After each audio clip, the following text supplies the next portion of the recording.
See everything you guys have put together in the presentation this evening. We've got, I think, quite a few people coming. I know I've got confirmation from people from the industry and around town coming in to see you guys are doing. So I'm excited about that. I know you guys will put on a good show. I have, so FYI, the way it's going to work, we're going to do this in the morning, right, the Greenlight, and so we're going to figure out which projects are going to go to for next term. Then after that, you guys can, of course, do some work and get wherever you need to tidied up as far as presentations and the build. We have tables out there right now. Those are for each of you, and I've got, so basically, every lead come to me, and I'll give you one of these. These are those plastic, whatever you call them again, sign holders. So just that, then you can print out like a one-pager with your logo or an image or something awesome, put it in there. So around so people know which table is what. Get that set up ASAP and figure out which of you is going to be at that table when it comes time for the networking, which will be about 7 o'clock-ish. So 7 to 8 we'll do that this evening. 6 to 7 we'll be in here again doing the presentations for everybody, for the public to come in. In the meanwhile, I do want to have the 1 o'clock leads meeting. So leads will meet up there again, and I imagine, I don't know, Hugh, do you want to do your programming meeting at 1? I'm available if anybody needs to. Okay, and Derek, you do design? I'll think about it. Okay, Derek will think about it. So are we not going to be here for the team member awards and photos then? Team member awards and photos? Yeah, that's at 1 o'clock. Oh, okay. She's been. Oh, man, what do you change this stuff up on me for? We'll be done with those by then. We'll be done. We'll wrap this up by noon. You guys will be quick, I know. Anyway, so yeah, that's the idea. Again, you guys have a lot of time to just tweak everything before we get up here. The leads, again, we're going to be looking at your current version of the presentations and seeing how that's going. So, anything else you want to say? I guess the order, we have the order of the projects up here that are going to be pitching right now? They are. I just went over that with the leads. Okay, so leads know when you're going up next. Not yet. Should we just? Yeah, we'll just record off that one. Okay. Cool. So I'll let Lynn take it from here for Greenlight. Baton goes to Derek. Actually, I think it is recording. No. Okay, so slight change. We're using this camera, not that camera, so just be aware of that. So when you're doing your presentation, stand over here so you can be seen. You can see the little corner. All right, welcome to this term's Greenlight celebration for the pitches. Today at 10:30, we actually do the next term's project list. So what we're going to see today is a bunch of groups that want to get together and say, here's our idea. We're going to pick a number of them. I just pulled the rosters from the fall term, so I've got an idea what kind of capacity we have. We measure that capacity against the projects and the project's needs. So when you're doing your pitch, it's really important to tell us what you think you need. How many programmers, how many artists, how many designers, because we do have capacities we have to work against. Because we don't want to greenlight your project and like, okay, congratulations, you're greenlit. We don't have any people that can work on it, but cool. So be aware of that. We've been doing this now for, what's that? 6 years. 6 years? Yeah, so it's become a tradition. I think we rival just about any other presentation that happens on campus at this point. So glad you guys all got up at the crack of 10:30 and made it in. For some of you, I know that's pretty early. I'm not a morning person. So welcome. So my standard things that I always talk about, Twitter. Let's talk about Twitter. If you're not on my Twitter account, you're going to fail your courses. So make sure you're on that. We are up to 2,400 followers now. As always, if you have stuff that's happening with your project or whether we greenlight you or not, if you send it to me, I'll be happy to evangelize for you. I get somewhere between 1,000 and 10,000 views a day of my tweets, so it's good to get your name out there. So make sure you're doing that. Facebook and YouTube are also available, so we can get your information up there. What else do we have on my list here of things I should talk about? Facebook, website, Game Job Fair. Let's make sure we mention that. So another section that we're going to hit on is we do Greenlight as many projects as we think we can do. But there's always going to be groups that either don't make it or don't want to go through the Greenlight process. So on the Friday of the first week of the term in the fall, which is the 9th, 12th, I can't remember, we'll hold the game job fair. And what that means is you can actually set up a table. You can recruit for people. If you're in a studio course, you can actually recruit from the course. If you're not, you can recruit other people. I encourage different groups to take advantage of that. One of the things that you can do is if you're not pitching today, but you're thinking about pitching later on, if you want to kind of get a core team together through that kind of a process and build your prototype for pitching and different things, that can be a really, really good opportunity. We tend to call the projects not in the studio rogue projects, not in a negative way, just because that's just what we ended up calling them. So please take advantage of that, and that'll happen the first week of the term in the fall, which will be cooler and everybody will be happier. What else do I need to talk about, Lynn? Is that everything? I think I hit on all my things. So like Ben has said and Lynn has said, I'm always looking forward to this. It's an exciting day for me to see how far these projects have come. I can tell you this much from 6 years ago, but even a couple of years ago, the stuff that gets in now is just so much better than what we used to approve. Not that they were bad. The best ones that we approved 3 years ago wouldn't make it now. And it's not necessarily because it's the idea or whatever. It is the amount of work that you guys put in before you even get to us. Right? It used to be 2 or 3, 4 years ago, if you just showed up and had an idea and wrote something down, there was a chance you would get in. Now you've got teams that have already got playable stuff up and running and different things like that, which is the way the industry works. So it's really, really good to see that. You guys mostly know if you just show up to a publisher and say, I got this great idea, they're just going to look at you like, so does 1,000 other people in our studio, so don't worry about it. So I'm really, really excited to see what you guys have for us today. Everybody in here should know this, but at 6 o'clock tonight, from 6 to 8 o'clock, is the celebration event. That's where we look at the projects that have been completed this term and celebrate that. We get press and outside people that tend to attend that event, so I would highly encourage you to show up for that. I promise this time the food won't be put away early. I've had a conversation with that misunderstanding. I'll take partial of the blame. I didn't mention that we don't want our food to be put away while we're not looking at it. So we should have food for the entire event instead of just the first half hour, which will be nice. So if nothing else, show up for meat and cheese and crackers and cookies, which are always good. All right. Well, I think that is enough for me. Let's get into the main event. Correct, Lynn? Absolutely. All right. So we do have a couple of guest speakers, but they are on calendar for tonight now. So if your team members are not here, you've got team members that have gone rogue early, go ahead and text them, call them, because what we want is every team member here for your team photo, because we are going to use those in marketing, and they are going to go up on Facebook, and we want to make sure that everyone is accounted for. Nothing? I had something that's not on the list and I completely forgot about. So next week at what time is my class? What time do we eat lunch, Hugh? 12:30? 11:30? 11:30. So my class is at 12:30. Okay, it's only week 14, 15. So next week, Wednesday at 12:30 for my Game 125 class, I have a guest speaker coming in. His name's Jake Medlin. He is an alumni, and he's going to talk about his journey from graduation here into the mobile game development industry. He's been out for 5-6 years at this point. Many of you, I talk about him all the time. He started in Michigan, moved to San Francisco, went to Ho Chi Minh City, Vietnam, went to Helsinki, Finland to work on Angry Birds, is in New York right now. He's going back to Saigon, I believe, in Vietnam here pretty soon. But he's just going to come in and talk to my class. But I'm in 206 and I have room. So if anybody's interested and wants to stop by, and he's most likely going to talk a little bit and then do a lot of questions and answers, I would guess.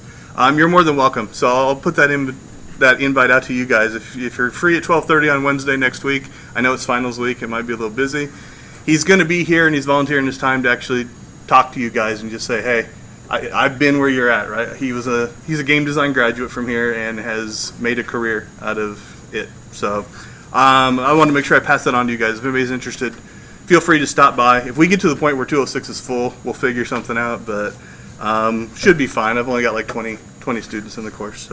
So if you want to attend, feel free. If you want to let me know you're coming, that's nice. If you don't, just show up. I don't, either way, that's good. All right, I'm done now. All right, thank you. Jesse, come on down. We're going to start with the couch game.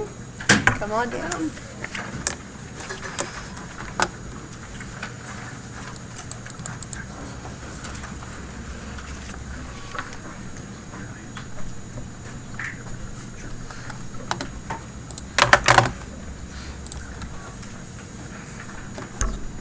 Here's your camera speaker. Ooh, cameras. Whoa, that's weird. Let's just start out at the end. Alright.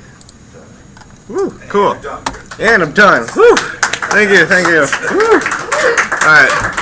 Hello everyone, my name is Jesse Rogers. I'm the lead for Couch Game. We've actually been in the studio for 2 semesters now. We were in the fall originally, and we were just in this summer. So, pretty much what is Couch Game, and we're gonna take, a little trip down this video, if Internet Explorer will ever load.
So yeah.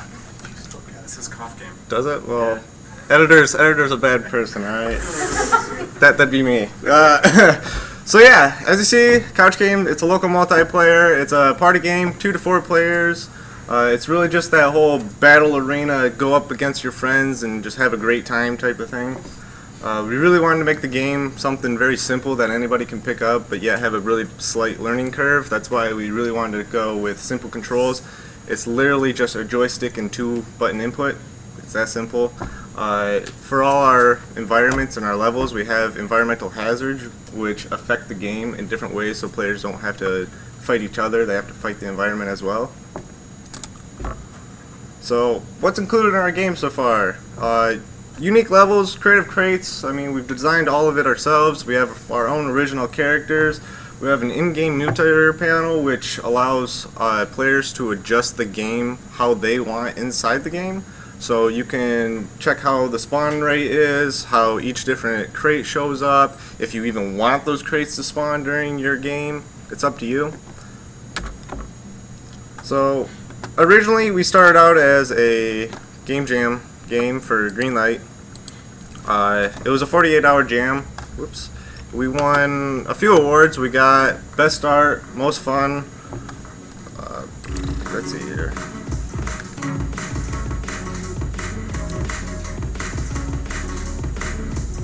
As you can see, we come quite a long ways from what our original little idea was. Still, I mean, this looks pretty fantastic to me, but eh.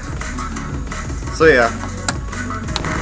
Because of all the positive reviews and what people were saying about it, we decided to go Greenlight, pitched it, and we got in. So future goals. If we get greenlit this semester, we really want to finish out our animations, so that means like characters and little stuff like that. Finish the flow. For the most part, the game's flow is completely done. There just needs to be added like a scoreboard during gameplay. Right now it's just kill each other, whoever wins, woohoo, kudos to you. You don't get anything, so we got to implement that. Expand on the mutators. We found that the mutators panel is a big hit. Being able to adjust everything yourself makes it replayability so much more. Like, you can replay. We even want to start messing around with different type of game modes. So think of, a game mode where just TNT is falling from the sky and you don't actually get to throw the stuff at each other, but yet it's just a survive longest and try to dodge it all. It's different stuff like that we want to mess with. Character accessories, that's more of a longer term thing. Once we get animations and stuff like that, that's for artists or whoever to keep working as it goes on, but that will allow different looks for the characters. And obviously more crates and more levels, because more the better. Oh, and Steam Greenlight. We're actually going for Steam Greenlight this semester. That's going to be put on there and hopefully get all your guys' votes. So, needed help. We need animators. It's one of those things, we'd like to get these characters keyframed, rigged up, and all weight painted. Right now we have those T poses for a couple of them, and it kind of looks silly running around while half of them are, animated. 2D artists, need a couple more UI stuff, some graphic design stuff, really get that marketing image out there, help us promote it more. That's where that would come in handy. And programmers would need to know C# and have a pretty good knowledge of Unity. Most of the stuff's already built for them. It's just taking what we built, learning the code, and making newer things with it.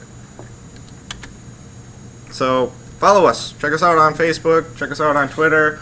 We'll be outside demoing, doing all sorts of stuff. So actually come out and play our game. It'll be a lot of fun. Thank you.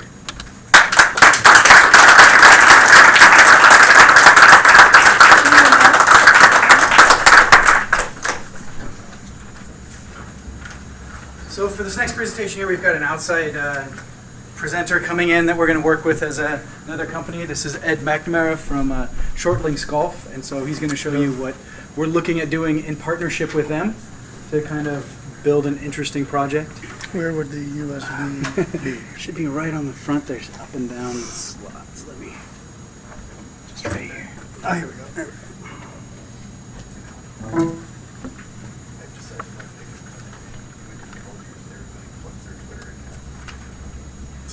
And so we're just going to folders here. And review files. Yeah, which one are we here? Lesson learned, let somebody else read or look at your stuff. Got it. All right, I'll let Ed describe what we're looking to do for the project. Hello, everyone. My name is Ed McNamara, and I'm with Unique Golfing Adventures, and our product is Short Links Golf. And what we have is brand new to the industry. It is real indoor golf that is par 3, par 4, par 5. And this is what we are unique with. We have 3 issued patents, so I just want to get a couple of those things out before we get into any other information that comes out along the way here. And what we are is we will revolutionize what in the world goes on with golf and getting people into the golf industry. Par 3s, par 4s, par 5, just like the traditional golf courses are. And the difference is we are par 3, all shots are short game shots, and that's what we're unique about. How do you make a par 4 and a par 5 out of just short game shots? It's real clubs, real balls, and we are totally green, artificial turf system. You can emulate taking an indoor, you can emulate taking a divot. And what we're looking for is a fly-through demonstration of a par 5 hole of ours, as well as then going through the customer service and then our practice area. We have an 8-acre facility that has a 3 to 3.5 acre footprint. These are some of the, we have an existing 3D model that these still graphics are from here. We are looking at both having a closed dome as the show shows, as well as an open air opportunity over the target green areas. And these are the main sections of the facility: the play area, tiered greens, practice area, and the customer service area. This is a view from the customer service area. Again, this is what we're looking to have filled in and walk through, and you take the roof off, and here's what the footprint looks like on an aerial view. And for our game, everybody says, where's the safety factors? Everything is you play through this play floor area. You traverse the whole area and play the 18 holes. You head out to the target greens. You do not go out there. You get a little Michelin man guy pushing the balls, cleaning things up like you've seen at driving ranges. This is what a typical view looks like from hitting out to one of the tiered greens, and then you throw artificial turf on top of it, and this is what you now look and see what you have here. And now we go back and look at really the play floor area that you traverse through in playing the whole 18 holes. And we have, now these don't have the separation walls in place. This was just so that we could have the graphics to show you the full area, but you would look like your you would have these types of safety factors in place for chip shots, sand shots, putting. And so what we're looking for specifically is to play a par 5. It's 3 shots and finishing putting for all golfers. That's a standard. First shot we're looking at is a 131-yard pitch shot, and we have a designated out, and you hit from the edge of the play floor area out to the designated target green area. With this would be your view. You see you have monitors there that show you. We have video at the target greens. You score after you hit. You move to the next shot. And what we have planned out here is then a sand shot that takes you out. Same type of thing. You hit from the edge out. And after hitting, you then turn around and score. And this is kind of how you would, the view we would look at to take you out. Again, you'd see your results on the monitor from the video feeds. And so, again, the play floor area, then we switch over for the third shot and putting, and it takes you into kind of a chip shot, pitch shot situation, again, with the safety walls around the factors here. And this is, again, within this full play floor area. You score after your third shot, and then you move and finish off putting to finish off the play floor area and score accordingly. We had a prototype site. We know that you play on our course what you score on a traditional golf course. So this is the presentation that we're looking for here is a fly through to play a par 5 to kind of accent some of our customer service area and then our practice area. I think I kept it under 5 minutes. And then I'll just fill in with the technical side. So from the technical side, we'll be building it in the Unreal Engine. And we're looking at kind of building a fly-through of the area so people can look at the area and see what it's like, but also showing some shots from the different points of view so they can kind of see what it would be like to play the game. So it's a lot of looking for level designers and 3D artists, environmental artists, to build the materials, to get everything set up. And then from there, we can add on additional on top of that. It'd be really nice to get it implemented along with the Vive that we've got in the NT lab and kind of get it all, or maybe get it on an Android device and a Google Cardboard so that you can see it in 3 dimensions in virtual reality, just moving it around. So that's what we'd be looking for the team. That's it. I appreciate it. And it says it's busy. I'll just go. I can just I take it out here. This is but I think it's because you have the Explorer. Yeah, if you close that down, I think that should do it. No, I guess we just do.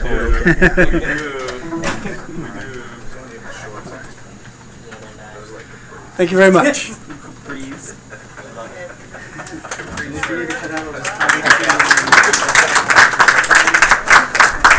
So just incognito. He just needs rubber bands around the bottom. Tighten them up real quick. So in case he falls out of the building? Just turns into a parachute. Is it already in there? it's This signed guy. in. Yeah. So any of Let's see. what's There you go.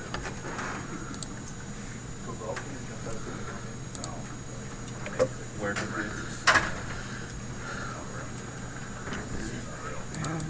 said he doesn't want to use Unity.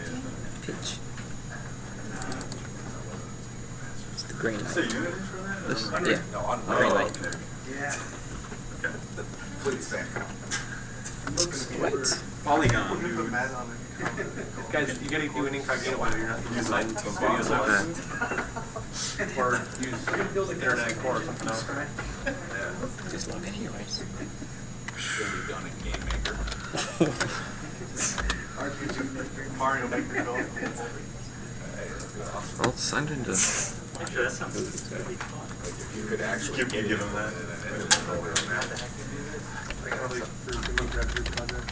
Yeah. That's their link.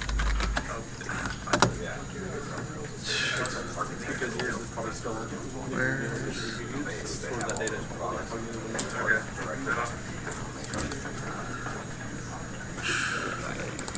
Okay.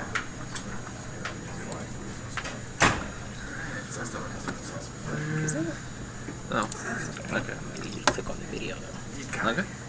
Alright, I'm Kai. I am the lead for World of Marts, and I'm going to show you my game. World of Marts is a fighting game that has different genre crossovers like RPG elements, it's intense combat, there's deception, strategy. You have to think before you do. You can't just button mash your way through it and hope to win. Also, another perk that makes this game unique is the interactive environment. We have a day-to-night cycle implemented into the game that will spawn different mobs that you have to decide to either attack them or attack your player that you're fighting against. Our goal for this game is to make it one of like a friendship killer game, like Mario Party, Smash Bros, things of that nature. The combat is supposed to be constant, intense, fast-paced, just run and gun all the time. And it will feature online as well as local multiplayer. And here is a short video of our current progress.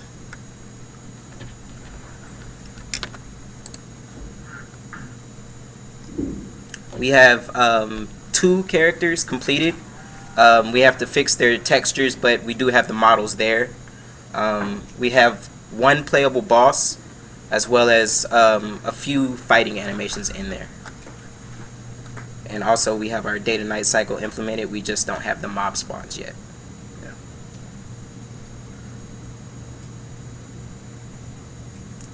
As for the boss, I figured out the pawn sensing, so wherever you go on this map, he will continue to chase you until you die.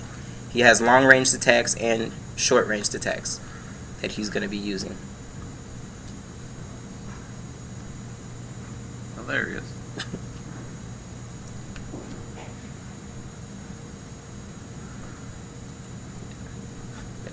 That's it. Huh? There we go. Whoop. Okay.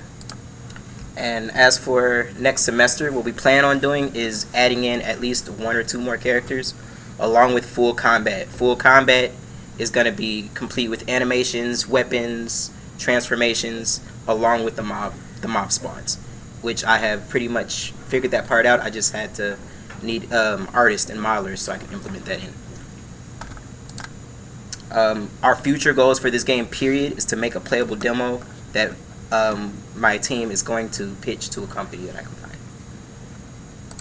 And as for help, we need animators. Anybody who has any type of knowledge in mocap will help greatly. Programmers for the blueprint in Unreal. Designers for any more levels or any type of other necessities we need. And artists for asset creations and character models. As well as anybody who's good with media so I can get the word out there. And you can follow us on Twitter and Facebook. Thank you.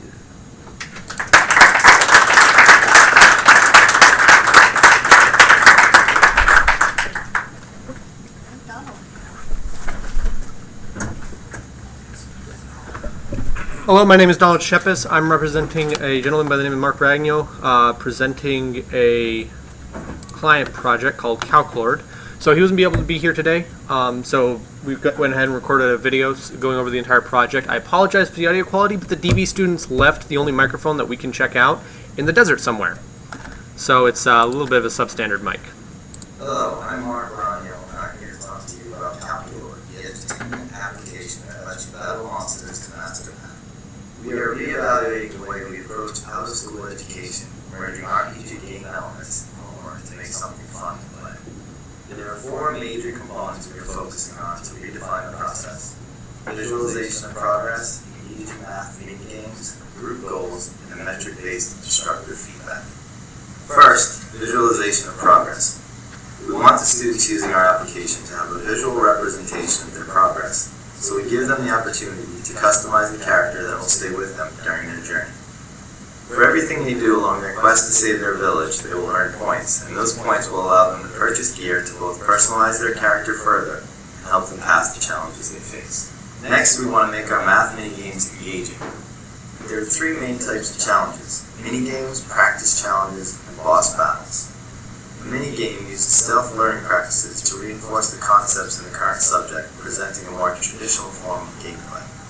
The practice challenges will quiz the comprehension of the current material and advance the quest of each area. Finally, boss battles are true tests administered in front of an instructor that will allow students to complete the study of an area. Focusing on only the individual aspects of education isn't enough. Each student is in a class, part of a group, with peers that help motivate and challenge them. So to capitalize on this, we're including group goals, raids, that allow students to work towards a goal they all benefit from, like unique items, in-class benefits, or whatever the teacher finds appropriate. We also encourage competition between the students themselves to see who can reach a position on the top 5 leaderboard. Finally, to ensure that every student's needs are being met, we want to allow teachers to see their progress. Each instructor will be able to see how each student is performing in every area and give them a comprehensive overview of how they are mastering the material. For students that are having trouble in certain areas, they will be able to assign additional quests and objectives to give the student more practice, as well as use the information to augment lessons in the classroom. This will help ensure that every student gets the help they need to be successful. I'm Donald Shepis, the team lead for Calculator, and I'm here to talk about what we plan on accomplishing over this semester. We want to create a basic gameplay slice to begin testing the engagement of our game with students. While Calculator is a K-6 application, in this first section of development we will focus on the 3rd grade. We are in the early stages of development, focused on creating a minimum viable product to move forward with. To reach this goal, we need a team with a diverse skill set. We need GUI artists to make our user interface attractive, as well as 3D modelers to create the avatar character and equipment the players will purchase. As we are preparing for a long-term project, we need concept artists to prepare us to expand the project to other grades. Individuals with digital painting skills can also create the matte paintings that will serve as backgrounds for many of our screens. We need gameplay designers to help us develop mini-games that reinforce math concepts while maintaining a high level of fun.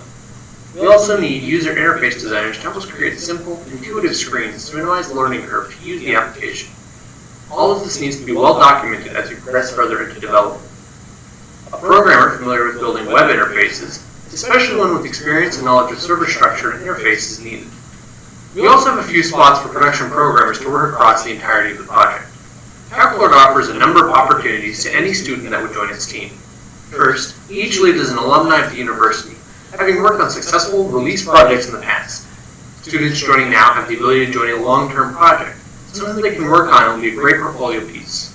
Also, the experience of working on a client project is something that's unique and better prepares the student for the challenges faced in professional development environments. As time goes on, there's also a possibility of internships for well-performing team members. Finally, while Calculator has not been presented as a SIP project, it has a high viability for acceptance. We appreciate your time and hope that Calculator can not only help students working on it gain valuable skills and experience, but we can also meaningfully impact the way we handle out-of-school education. Thank you.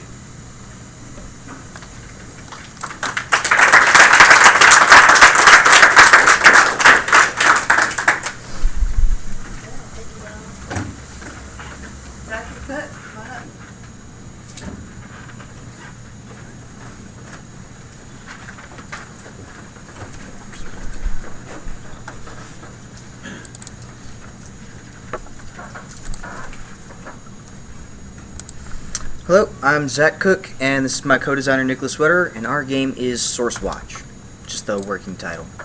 So, Source Watch is a first-person shooter focused around ability-based gameplay. The inspiration is obviously very much from Overwatch and other games like Team Fortress 2, and we'll be creating it in Gary's mod using Source Engine assets, hence the project's work name, Source Watch. Our elevator pitch is that we're going to be combining this new paradigm of ability-based gameplay applied to first-person shooting, as seen in Overwatch, with much more flexible multiplayer systems of server-hosted drop-in, drop-out gameplay, as seen in Team Fortress 2. So while Overwatch is very fun, it is designed specifically for small team competitive play, and because of this, Overwatch finds itself with a lot of difficulty introducing new characters and new maps and map types. And Team Fortress 2, our other main influence, is much more geared towards those larger teams and less competitive gameplay, and uses the Source Engine's multiplayer systems to its advantage. But being an older game, it revolves more around traditional first-person shooter using weapons rather than having abilities. And so our project is going to set itself in a middle ground between these two games where we focus on the gameplay of having abilities rather than just weapons and having these unique characters, but while keeping their designs small and compact enough to fit on much larger teams. For our production plan for art, Gary's Mod has the capability of using content from any Source Engine game like Dota 2, Half-Life 2, Team Fortress 2, as well as having a very big Steam community workshop that we can use assets from, all royalty free, because the game itself will not be being sold. For design, we'll be able to build off of some pre-existing design work, like Team Fortress 2 maps we can use for gameplay, but we as designers are still going to be challenged in creating the characters themselves and making sure that they work well with these maps and that the gameplay and the flow is still nice and fun. And we'll also be having to work on pretty much everything else from scratch, such as UI, sound design, and any monetization. Programming will be our greatest challenge and roadblock because the engine is sort of old, but it is geared towards making games. So while we may have some limited complexity and variety, it will still be simple for us to do what we can. For the project needs, team-wise, we have all we need. We have another programmer and another artist who aren't here on campus, but we want to bring it to Greenlight in the production courses because it is Nicholas and I's SIP project, and we need the time and the structure and the credit that the course provides. And while not completely necessary, finding somebody that has a lot of experience with Source Engine and with Gary's Mod would be very helpful to the project. And so we've already started production. We have a prototype for Greenlight here, and this is gameplay footage of it.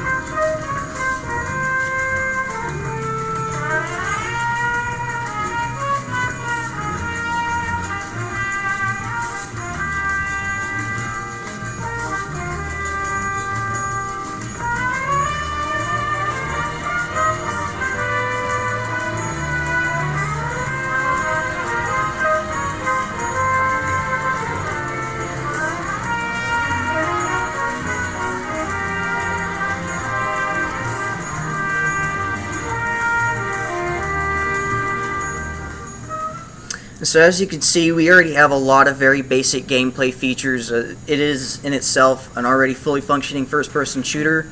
All we need to really work on is getting some more map objectives. Right now we only have capture the flag, and getting the actual characters worked out. But other than that, Gary's Mod has already handled a lot of the multiplayer connectivity that we need and the rounds and damage and stuff like that.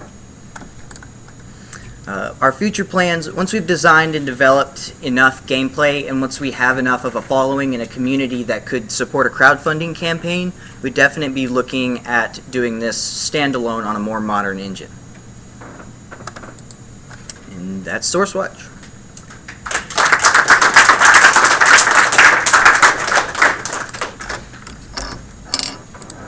Exactly. All right.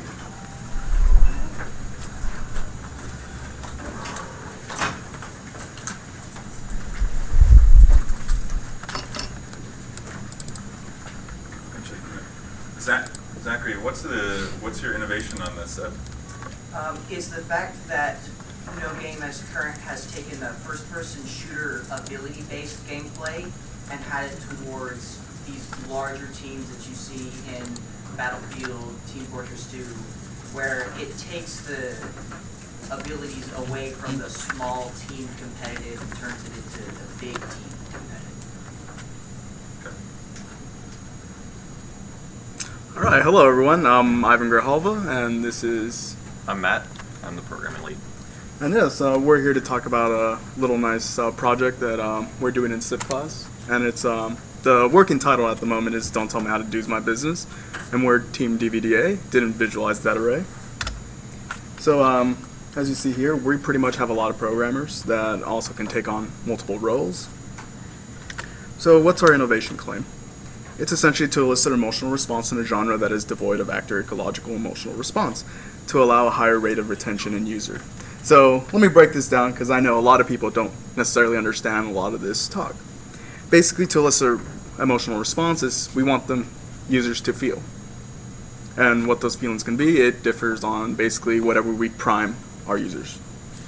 And an actor response just means that your choices actually have an impact within the game world. So things do matter. You're not going to get a Mass Effect 3 scenario where nothing matters at the end. And then the ecological emotional response just means that the users will respond in a manner that closely associates with how they would respond in a real world scenario. So how they would respond if this was happening to them in real life, they're going to respond in the game. So what is our game? So you're probably thinking, he's just said a bunch of words I don't understand. What are you going to do? So our game is an incremental game. And an incremental game / clicker idle is essentially when the user repeats simple actions, such as tapping the screen or clicking on a button, to acquire currency. And within this currency, they're able to spend it on structures, items, or abilities that increase their active, so clicking or tapping, or just the passive currency game. And how our game differs is that we're going to have a village mechanic. The villagers are essentially going to be able to come up and express their life goals to the user. And this will become a flag when specific structures are available. And the user will be able to essentially affect the villager's narrative by electing what type of structure they're going to pick and also what type of upgrade from that structure they'll pick. So there's this almost a two-tiered system that can pretty much branch off into different stories of a village. And as I said, we have a structure upgrade that is pretty much a tree. So at first you only have very limited options, but then it'll scope out.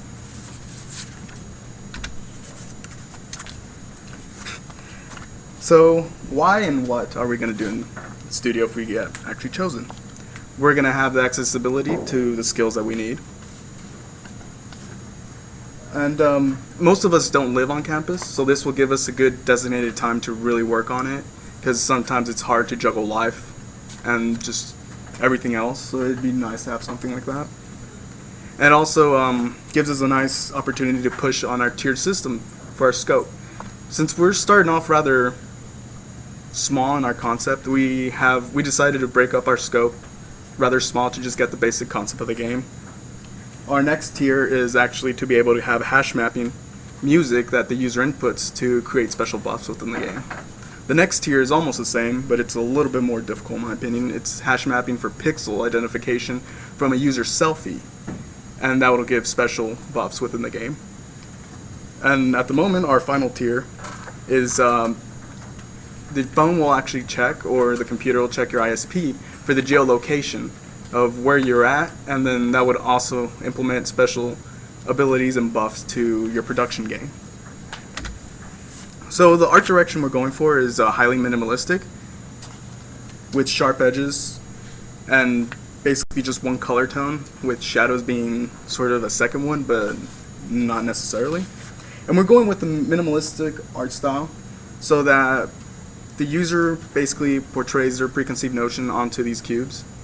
And it doesn't allow us, the creators and the content makers, to put our own preconceived notions onto characters and villagers. So imagine if an artist decides to make a mobster, but he makes him look attractive, really clean. The user will tend to like that mobster. But if he's just a cube, then the user will be like, oh, he's a mobster. He's obviously a bad guy. Or this little cube looks pretty cute with a little bow tie or a bowler hat. So it's pretty much just based on how they would react, back to the ecological, how they would react in real life.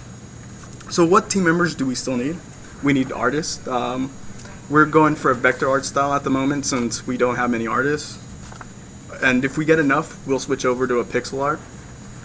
And we need a scrum master. And it's time for our demo.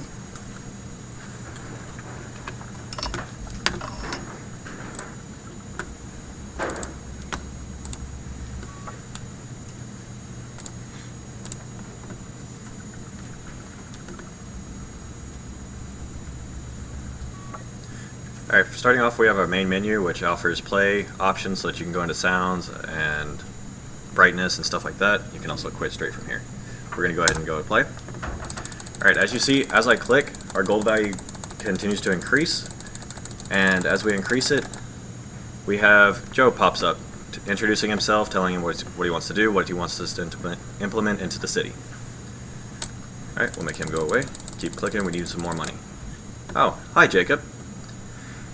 He's a fellow entrepreneur like us. We're trying to build a city. He wants to build a factory. We have the choice of either building the factory or the farm. We're going to go ahead and build the factory because the factory is actually going to help us increase our gold. Joe's a little upset that we didn't build a farm, so he's kind of having a short outburst with us, telling that the factory is going to ruin the town. But as we can see, Jacob's actually happy. This small town has no... EPA has no idea this town exists yet, so he can do whatever he wants to.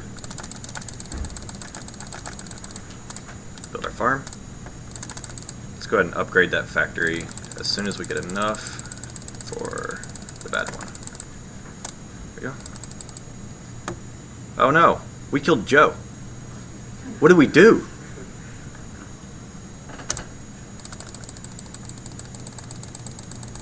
But as you can see, Jacob doesn't care.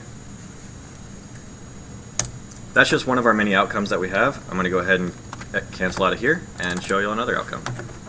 Oops, did that too fast. There we go.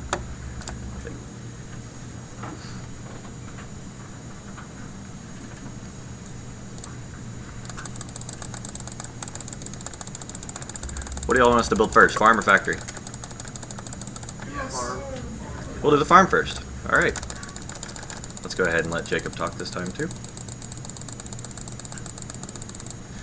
Okay. Farm first. Alright. This time we made Joe happy.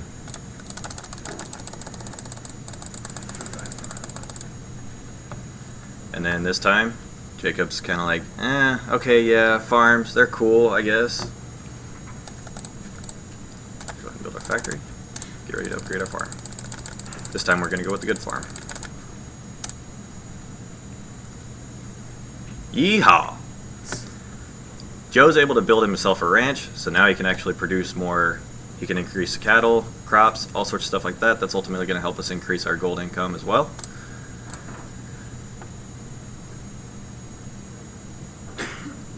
But as you can see now, Jacob's not exactly happy.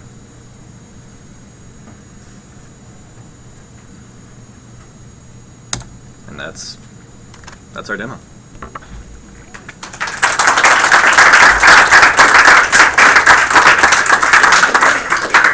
And in addition, we would like to add, since we're going to have our own handcrafted storylines, we also would like to add random generated storylines so the game doesn't get stale. And pretty much the user can get engaged and try to find out what's going to happen next to the next villager, or if something bad's going to happen, or are they going to be guilty that they accidentally killed someone. So yeah, thank you for hearing us out. Have a great day. Thank you.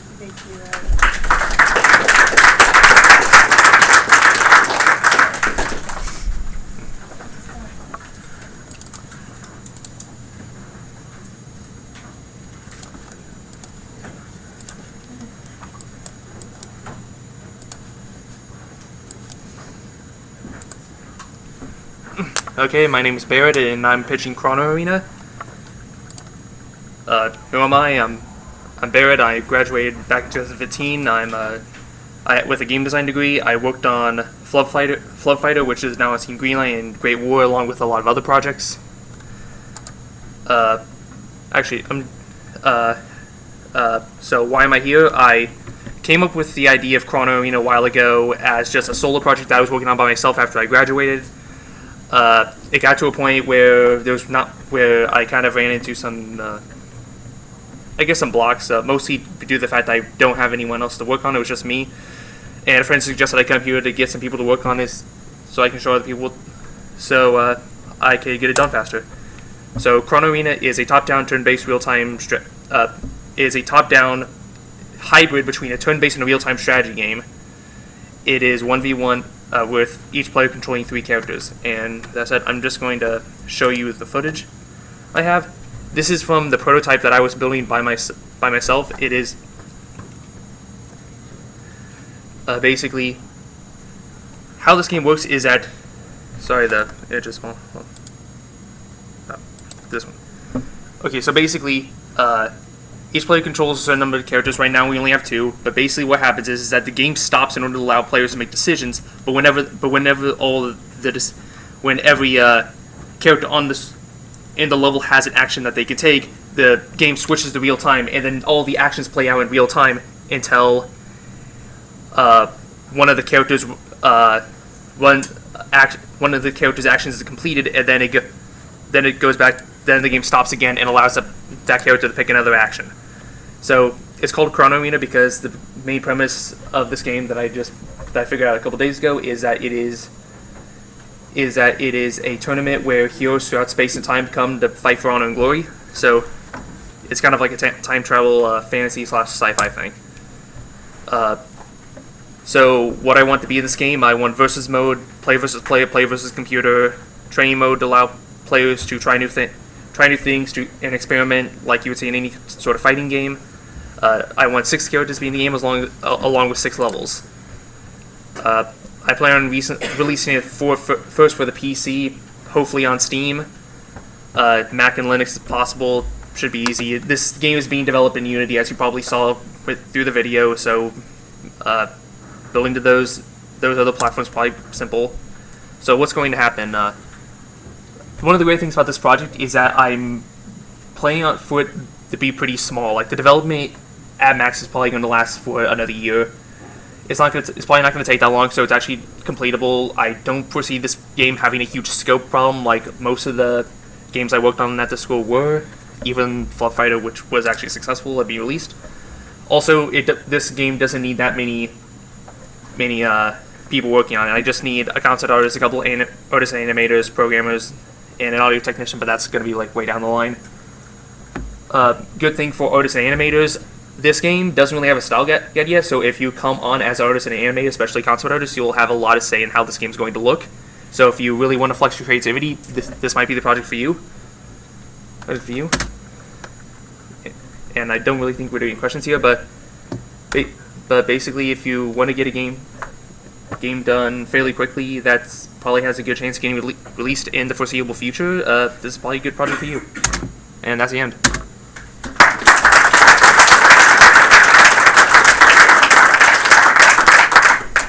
Michael.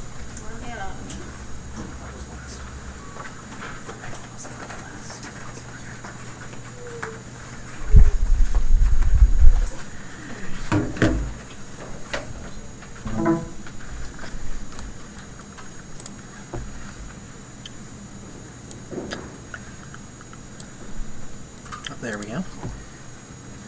Just gonna come down here and grab this one and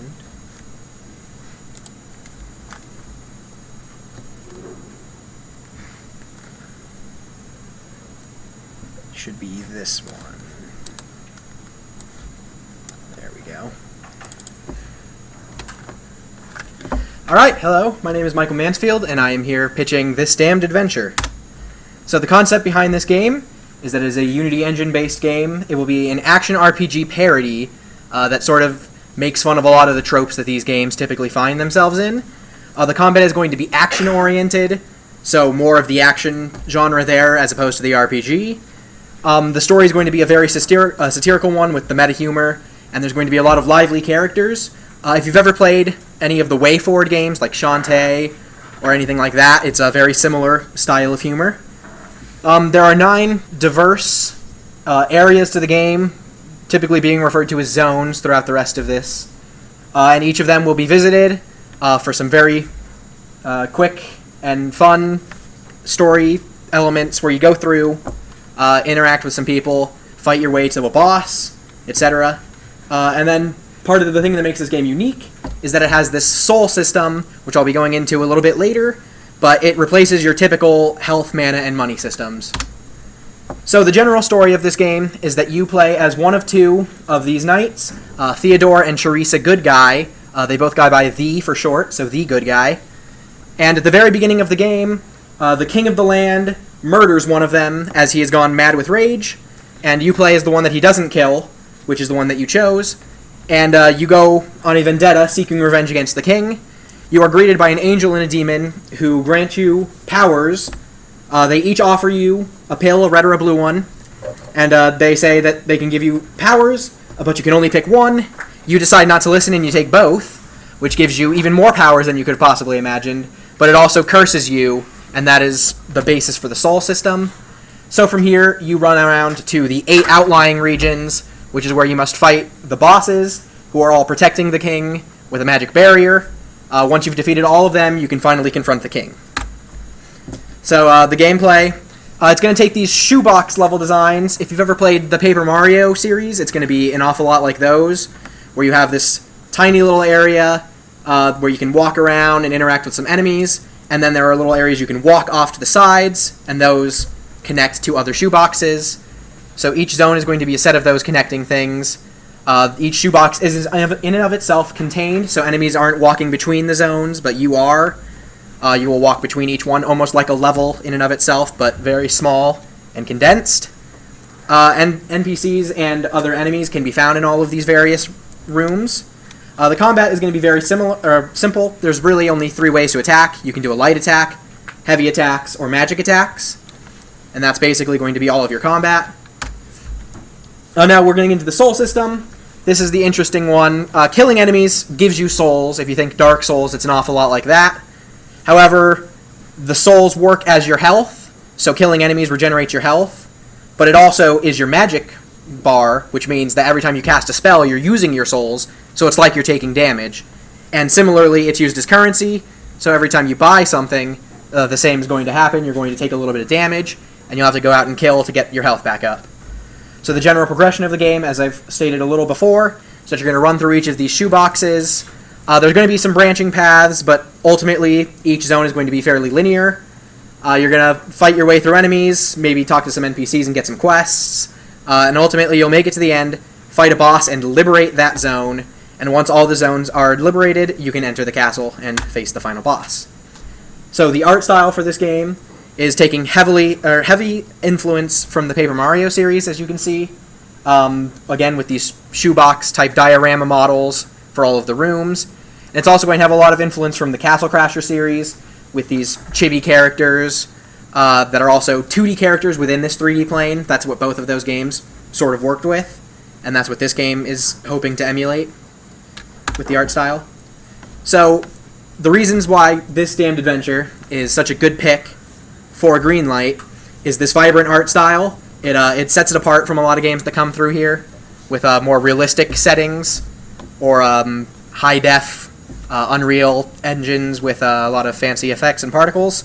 This game's going for a more minimalist but still very bright and colorful. All the characters and quirkiness amongst them creates a very immersive world. There's a heavy story influence here that separates it a lot from games here where it's almost always essentially based on the gameplay. And the unique gameplay here as well, although not intensive, is important to it and creates a very one-of-a-kind experience that won't be found anywhere else. So for the scope, we're looking for some programming, we're looking for some functional combat and magic spells, a menu system, and some simple enemy AI. For the art and animation, we already have a couple of artists But they'll be working with the main character, 2 supporting characters, the Angel and the Demon, and some enemy AI variants for the first zone. So just like a couple, 2 or 3 different types of a kind of enemy. And then for design, we're working on a vertical slice for the first 2 game zones. One is going to be an ice theme, and one is going to be a kingdom theme. And also dialogue for the intro to the game itself. We're looking for programmers, at least 1, but any number of programmers is obviously welcome. As I said, we already have an artist and an animator, but we're always looking for more, so don't feel like you can't join because we already have them. We are definitely looking for some people who could help out. And for designers, we could use a level designer as well, and a story designer or a script writer would be welcome. We could probably do without it if there's no one who wants to, but if you're looking in there, that's definitely a spot for you. Thank you for your consideration, and now I'm going to switch over really quick to a short video of the gameplay. Hopefully. Yep, okay, it's the right one. So, obviously, the art is placeholder. This is Paper Mario in there right now.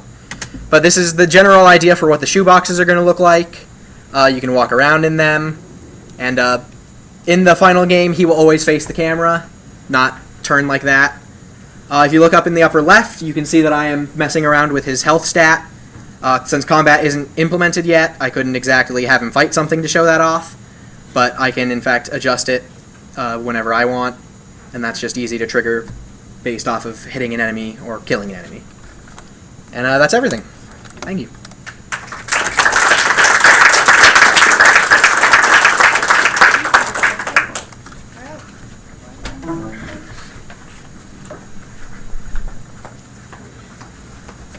Howdy folks, my name is Harlan, lead of Oddity, and let's get to it.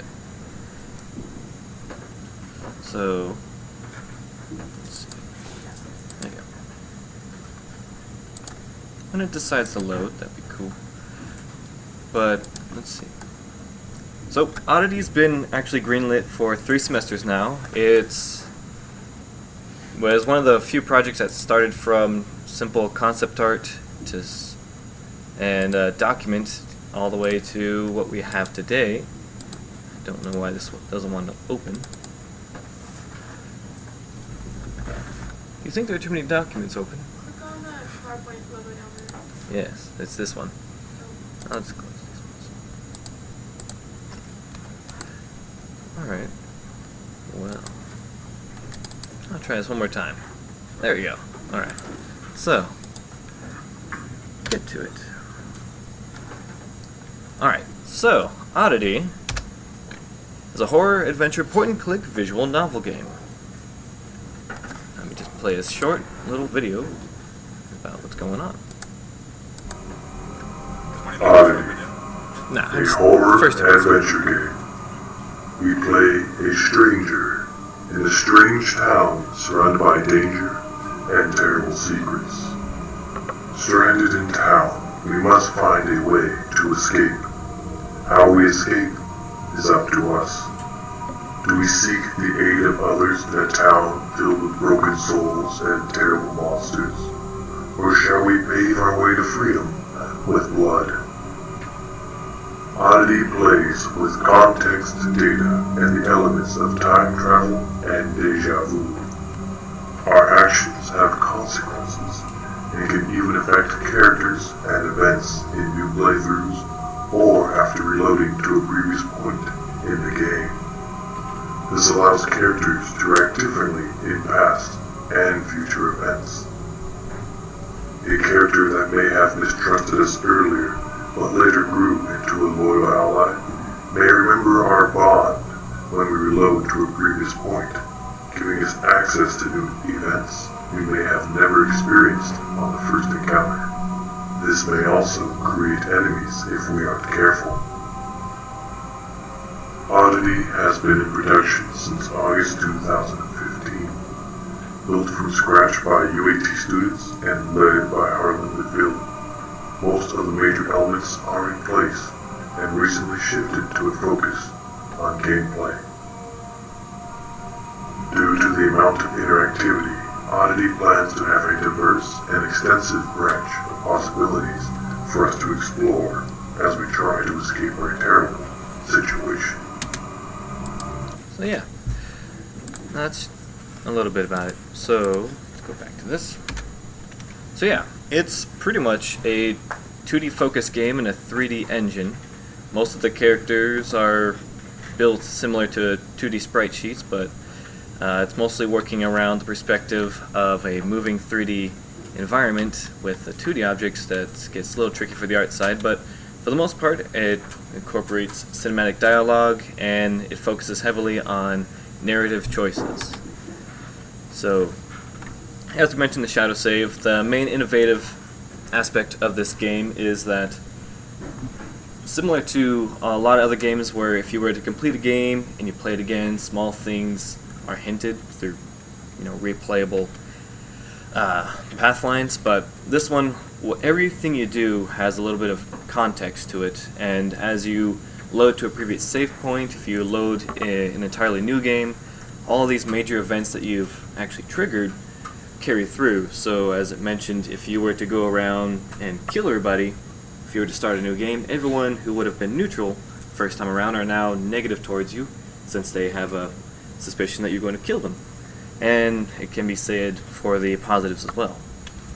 And it's meant to increase replayability. So through a lot of playing in the game, you get a lot of different branches, you unlock new content, because through the main story of the game, it's really about you trying to escape a horrible supernatural place, and simply walking out of town is not an option.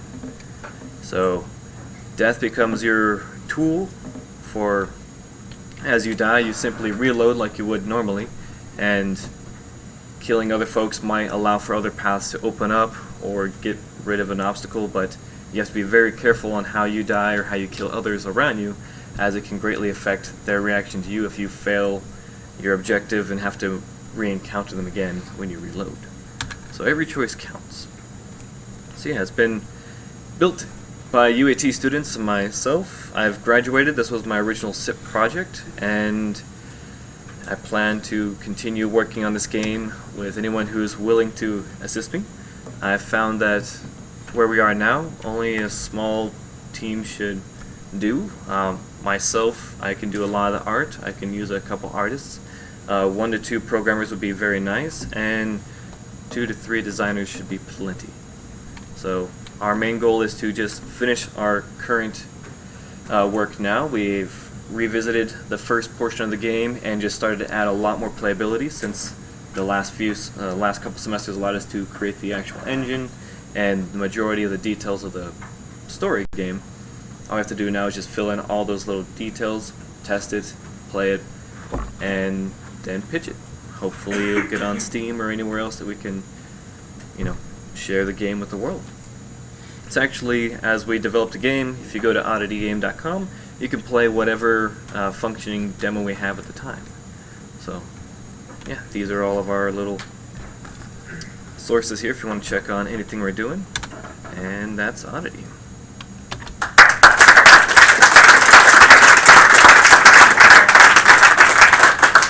All right, that concludes our pitches for today. We will announce the winners at 1 o'clock, so please be a little bit earlier. We do have a lot to cover this afternoon as well. Like Harlan said, his project has run 3 semesters, but overall, our goal is not to make sure that you're out of here for 3 semesters. We're going to consider how far along you are. Did you get the resources that you needed in order to produce what you intended? And most of all, we want to promote our culture as being supportive.